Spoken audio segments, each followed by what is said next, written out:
नमस्कार। देखिए, UP PCS 2024 प्रारंभिक परीक्षा 17 मार्च को होनी है और उसके लिए करंट अफेयर्स के कुछ महत्वपूर्ण प्रश्नों को हम लोग आज से शुरू कर रहे हैं।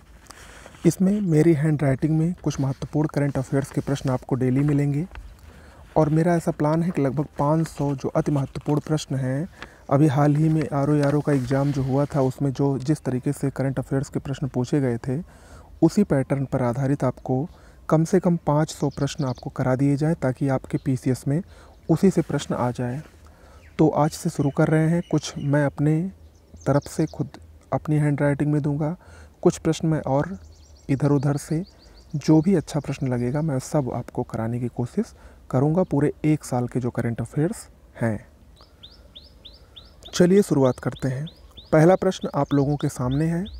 स्वच्छ सर्वेक्षण 2023 से संबंधित निम्न कथनों पर विचार करें।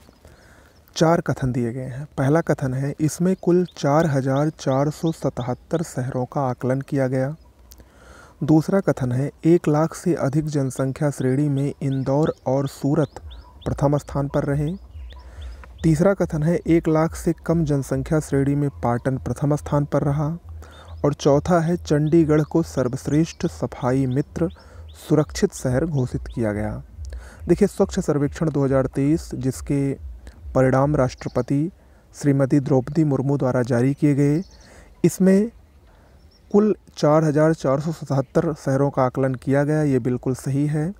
और इंदौर लगातार 7वीं बार प्रथम स्थान पर रहा। और यहाँ पर आप इस बार आपको बता दें कि इस बार इंदौर के साथ साथ सूरत भी पहले ही पोजीशन पर रहा, तो ये भी सही है।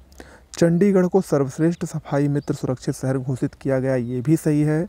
लेकिन यहाँ पर जो 3 है वो गलत है, क्योंकि 1 लाख से कम जनसंख्या श्रेणी में पाटन नहीं बल्कि महाराष्ट्र का सासवड़ ये प्रथम स्थान पर रहा। महाराष्ट्र का सासवड़ प्रथम स्थान पर रहा, जबकि पाटन जो कि छत्तीसगढ़ का है वो दूसरे स्थान पर रहा था। ठीक है, तो यहाँ पर तीसरा गलत है। 1, 2 और 4 सही है, यानी ऑप्शन सी इसमें बिल्कुल सही होगा। ओके, चलिए अगला प्रश्न है। राष्ट्रीय अपराध रिकॉर्ड ब्यूरो द्वारा जारी क्राइम इन इंडिया 2022 रिपोर्ट के अनुसार प्रति लाख जनसंख्या पर सबसे कम अपराध वाला शहर कौन सा है? तो ये शहर है कोलकाता। ऑप्शन बी इसमें सही है। ठीक है, ये पूरे भारत में सबसे कम अपराध वाला शहर है। अगला है, हाल ही में भारत सरकार द्वारा किस दिन को जनजातीय गौरव दिवस मनाने का निर्णय लिया गया है? जनजातीय गौरव दिवस ये प्रत्येक वर्ष 15 नवंबर को मनाया जाएगा, ऐसा भारत सरकार ने फैसला किया है। तो ऑप्शन 20 में सही होगा, 15 नवंबर। चौथा प्रश्न देखिए, कथन और कारण से संबंधित है। 2 कथन इसमें दिए गए हैं। पहला कथन है, अमृत भारत स्टेशन योजना के अंतर्गत विकास हेतु कुल 1309 रेलवे स्टेशनों का चयन हुआ है।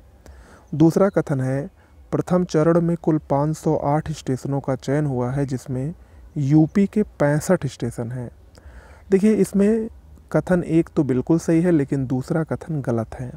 ठीक है, रेलवे स्टेशनों के विकास के लिए अमृत भारत स्टेशन योजना चलाई गई है। इसमें कुल भारत के 1309 रेलवे स्टेशनों का चयन हुआ है। पहले चरण में 508 स्टेशनों का चयन हुआ है, ये भी सही है।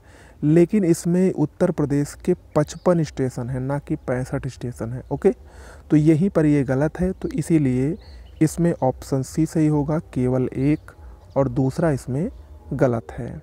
ओके, अगला प्रश्न है, राज्य खाद्य सुरक्षा सूचकांक 2022-23 में शीर्ष राज्यों का सही अवरोही क्रम क्या है? यानी कौन सा राज्य प्रथम स्थान पर रहा, फिर द्वितीय, फिर तृतीय, फिर चतुर्थ, ये आपको सही क्रम बताना है।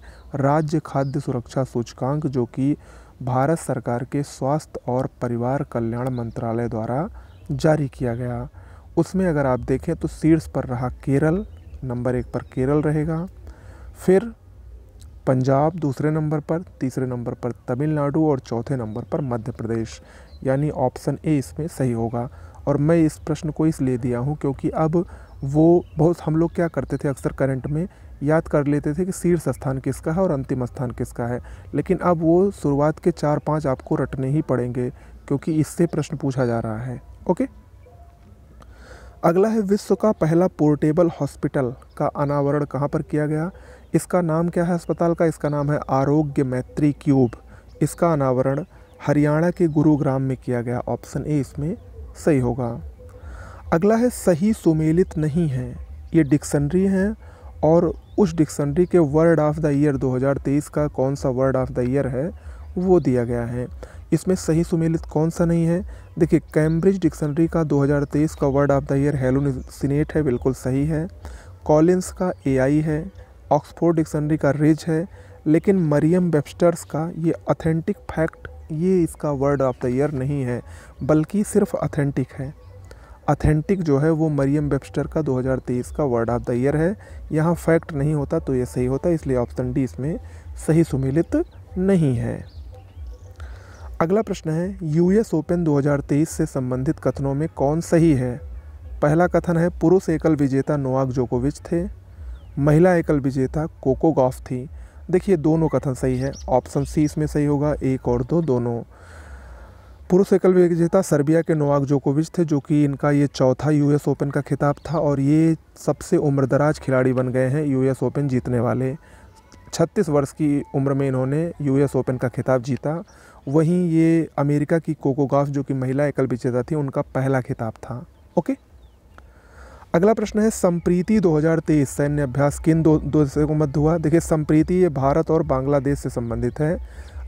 मेघालय के उमरोई में हुआ था। अगला प्रश्न है भारत के पहले दूरसंचार उत्कृष्टता केंद्र की स्थापना कहाँ पर हो रहा है? देखिए, भारत का जो पहला दूरसंचार उत्कृष्टता केंद्र है वो उत्तर प्रदेश में बन रहा है और उत्तर प्रदेश के सहारनपुर में बन रहा है। तो ऑप्शन ए इसमें बिल्कुल सही होगा। अगला प्रश्न है निम्न में कौन इक्वाडोर के नए राष्ट्रपति निर्वाचित हुए हैं? इक्वाडोर के नए राष्ट्रपति ये डेनियल नोबोआ बने हैं। ऑप्शन बी इसमें सही होगा। देखिए, और इनको देख लीजिए, जो तीनों हैं सैंटियागो पेना ये पैराग्वे के नए राष्ट्रपति हैं, mark Luxon Christopher mark Luxon New Zealand के नए राष्ट्रपति हैं और श्रेथा थाविशिन ये थाईलैंड की हैं। अभी आर एग्जाम में आया भी था। ओके, तो आज के लिए इतना ही करते हैं। धीरे धीरे आपको क्वेश्चन और भी मिलेगा और ऑथेंटिक क्वेश्चन इससे भी अच्छे मिलेंगे। नमस्कार।